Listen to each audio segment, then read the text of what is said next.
So in 2009, I moved to Tacoma.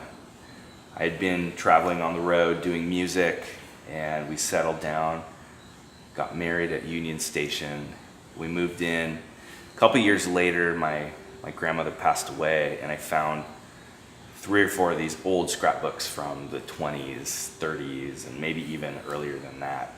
I started thumbing through them and came across this guy. His name was E.S. Higgins. Turned out to be my great-grandfather. First page of the first scrapbook, I see this old stamp from 1910 showing Tacoma's U.S. military tournament.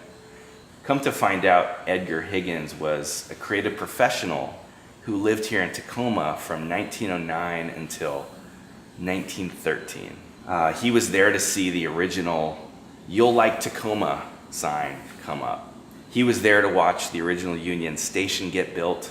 He was there to watch the U.S. military games. In fact, he was in the booster committee, and he was in charge of all of the printing and the organization for the original official program.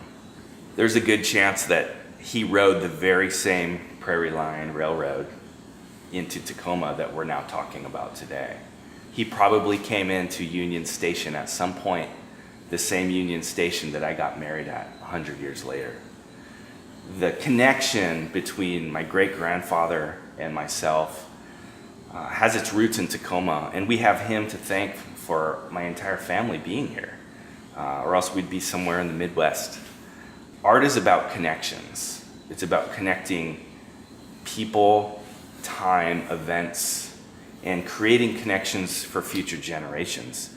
So someday, 100 years from now, someone can see possibly some of the work that we have done and look back and say, wow, my great-grandfather did that. I love Tacoma, and the opportunity to add to the cultural fabric of this great city is something that excites me.